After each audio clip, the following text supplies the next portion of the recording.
Bismillah. Guru Asnawi bin Muhammad Busan atau lebih akrab dikenal Kai Awi Rundun. Tempat tinggalnya berada di pelosok desa kecil bernama Desa Purai, Kecamatan Banualawas, Tabalong, Kalsel.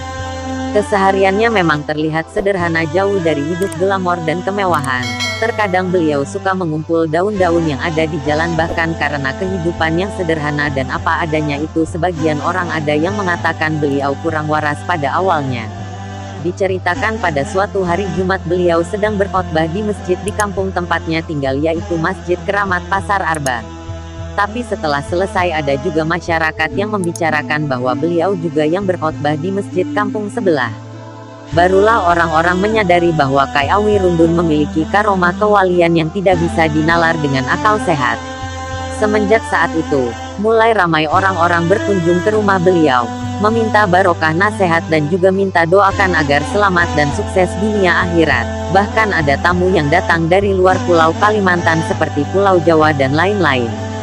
Salah satu karomah dari beliau lagi yaitu diceritakan oleh seorang rombongan mulai dari Banjarmasin yang ingin bertamu ke rumah beliau. Setelah sampai ke rumah beliau tepatnya di Desa Purai, ketika bertamu ke rumah beliau tadi, Kai Awi Rundun ini menyuruh istrinya untuk menjamu tamunya untuk makan. "Tolong siapkan makan," ucap Kai Awi Rundun. Tapi istrinya berkata, "Lauk pauk kita tidak ada." Kata beliau, "Masalah itu tidak usah dipikir, nanti saya belikan dulu." Ringkas cerita, beliau pamit sebentar meninggalkan rombongan tadi.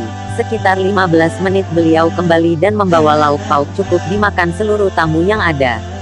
Setelah selesai tamu bicara dan mengutarakan keperluannya serta minta doa dan barokah beliau, lalu semua pamit mau pulang. Kai Awi Rundun tadi berucap dan menitipkan rantang yang bekas lauk pauk tadi, "Tolong antarkan ke warung makan yang tidak bisa disebutkan namanya yang ada di daerah Binuang," kata beliau.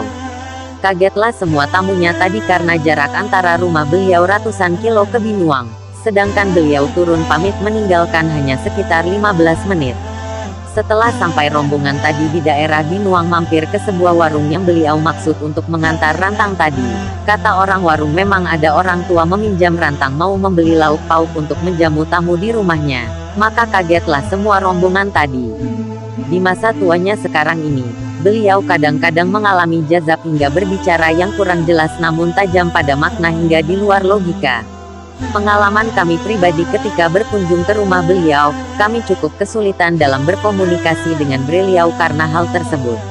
Namun yang membuat kami tercengang, ketika beliau bertanya alamat salah seorang teman kami di mana beliau sudah tahu dan dengan benar menyebutkan nama-nama gang-gang dari alamat teman kami tadi. Padahal memang diketahui sudah berpuluh-puluh tahun Kai Awi Rundun tidak pernah lagi melakukan kunjungan ke kota Martapura dan tidak pernah bersilaturahmi ke rumah salah satu teman kami tadi.